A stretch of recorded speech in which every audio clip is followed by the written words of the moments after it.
Hello and welcome to a virtual tour of Lulworth Cove and the surrounding area. I'm Derek, I'm one of the rangers that work here at Lulworth. It's a little bit of a windy day, so hopefully you can hear me okay. But we're just here outside the visitor centre, as you can probably see, and we're going to go for about a 10-minute walk to see some of the sights of the area, so come on this way. Most people that visit the area probably don't know much about the management or much about the ownership of the area. But this area is actually privately owned. It's been owned by one single family, the Weld family, for almost 400 years, since 1641. They have a large castle up in East Lulworth, about 4 miles away from this location. And although the castle burned down in 1921, it's a bit of a ruin at the moment. The family still live in a little castle house, or should I say a large castle house, beside that property. So it's another good place to visit when you're in the local area. At the moment we're just coming around the back of the Heritage Centre, so this is a place that you can visit when you come down here. You pay for your parking, but basically everything else is free around the site.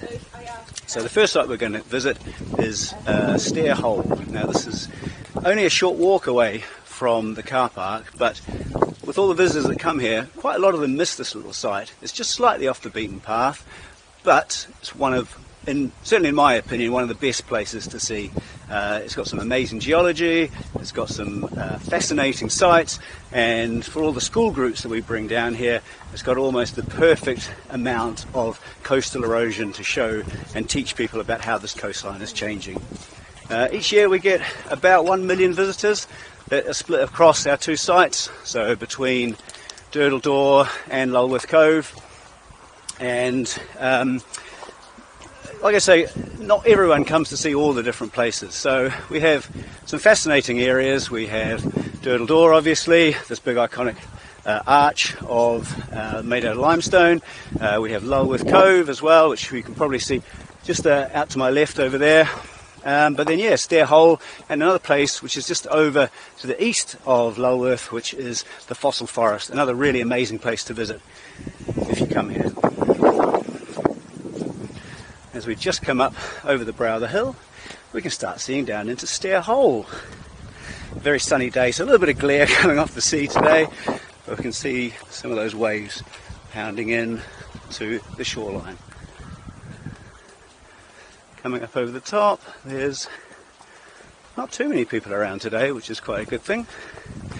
Looks like a few climbers scoping out the area down there. But here we have Stair Hole. Just one of the most amazing scenes and sights here at Lulworth. We have a succession of pieces of coastal erosion where in the middle you can see where a cave is turning into an arch. On the left hand side, a complete arch where the waves have crashed through and eroded the area from about 10,000 years ago. And then on the right hand side you see a big gap in the coastline there, a little stump of rock. So this is the perfect place to see those phases of coastal erosion here. But one of the best spots or best things to see is on the far left, this little bit where different layers of rock have been laid on top of each other, and over the years they've been pushed and twisted and crumpled up through tectonic activity to form this big sweep of rock. And you have to see there's limestone within there. Now they represent different chapters of the Earth's history, going back from the Jurassic time period, which is one of the furthest rocks out towards the sea, to the Cretaceous time period. And for anyone who really loves dinosaurs or are a big dinosaur enthusiast when they're a child, or maybe still are now, you can see different fossil records with each one of those layers, really telling the story of this coastline. Okay, let's carry on.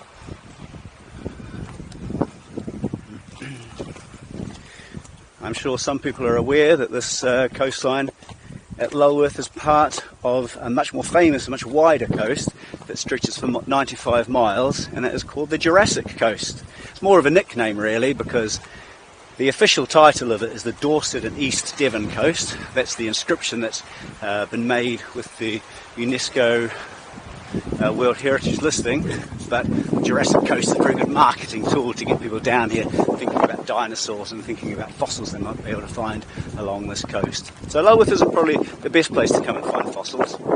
We don't really have the right conditions, the rate of erosion, or the right type of rocks to have really prolific fossils kind of coming down on the beach. Places like Charmouth, places like Kimmeridge, Osmington, Lyme Regis, it's very famous. great places to go fossil hunting. Here, it's our geology that really brings people to the area. So lots of different rock types from different time periods that really shape our coastline.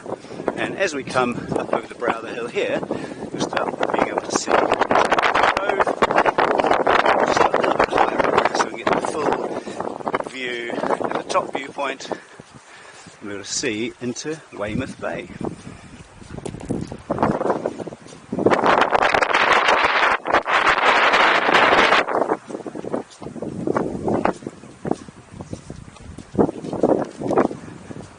On the way past, we'll just have a quick look at this stone.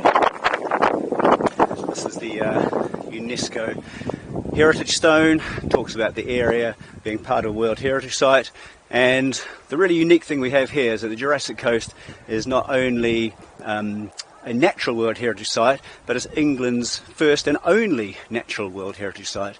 There is, however, another World Heritage Site that's a natural one in the UK, and that's the Giant's Causeway up in Northern Ireland. But here we have this amazing area that incorporates 185 million years of the Earth's history. So really important to protect, which means this whole area has legal protection to make sure that nothing inhibits the fossils that come out of the cliff. So unlike other World Heritage Sites that are in the country, so like Stonehenge or the Tower of London, have this obviously protection to make sure those places don't get destroyed. But our World Heritage Site is quite interesting because we want our World Heritage Site to constantly be destroyed and broken down, because the more it gets destroyed and broken down, the more fossils come out of the cliffs.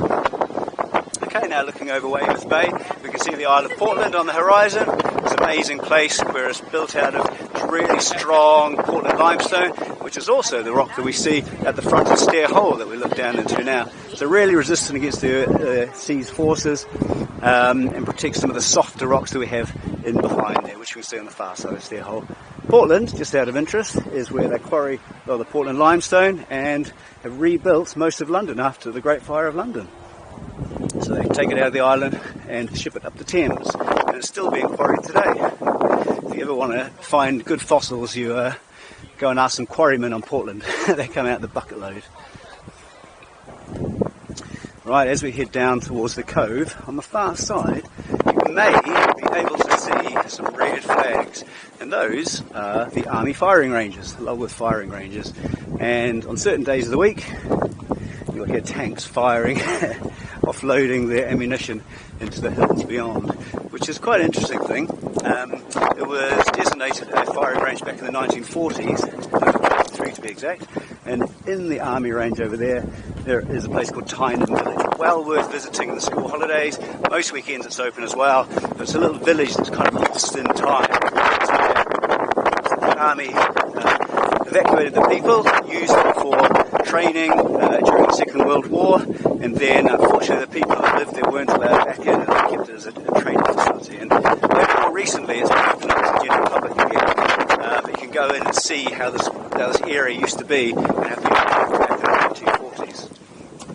The other thing about the Army range on the far side is that it acts as almost a little nature reserve. Because people aren't allowed in there, there's no infrastructure, there's not a huge amount of traffic going through there, and obviously it's closed to the general public most of the year.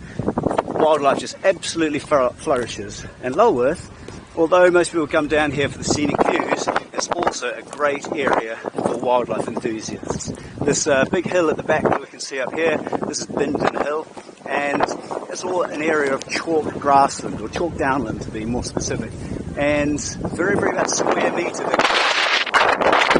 There you find generally about 70 different species of wildflower or grasses, and it really encourages things like butterflies and other invertebrates to flourish up there. In fact, of about 60 different species of British butterfly, you can find 32 just on this coastline. Even if our own specific ones, was found in 1832, and you can find it very small.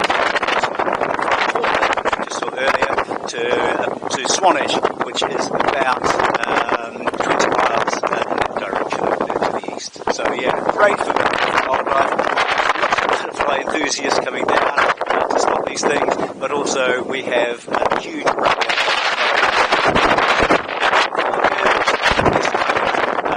nesting birds like dark warbler, things that we Lulworth quite regularly. So yeah, really, really nice. Now, looking down into Lulworth Cove, this is what people come here for. They come to see this really amazing scallop-shaped cove, very symmetrical, and it's all to do with the geology that we have here. Not many places you go, you see such a varied geology and such a small, expansive coastline. Look at the far side where the waves are just lapping up against the shore.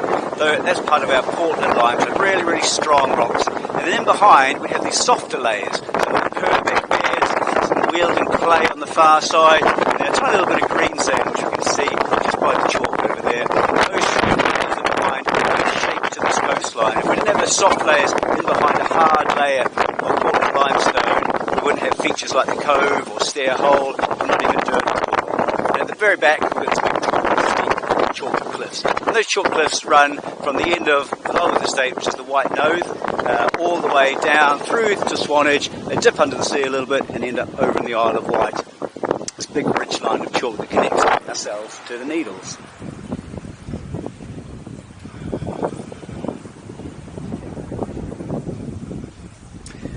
As we head down towards the cove, you'll see the main infrastructure here at West Lulworth. A few people taking advantage of the good conditions, kayaking down there. It's a good day. And all the shops like cafes, ice cream parlours, boat sheds, hotels, restaurants. In the summer months, this is absolutely heaving with tourists and retailers trying to make the best of those summer conditions.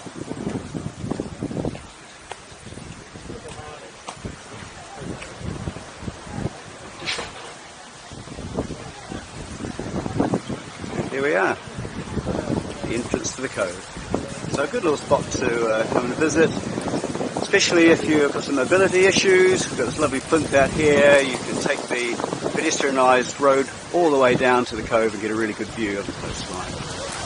So, I hope you enjoyed that little tour of Lulworth Cove. Quite an amazing place. I certainly love working here, and will probably continue to do so for as long as I can, I would imagine.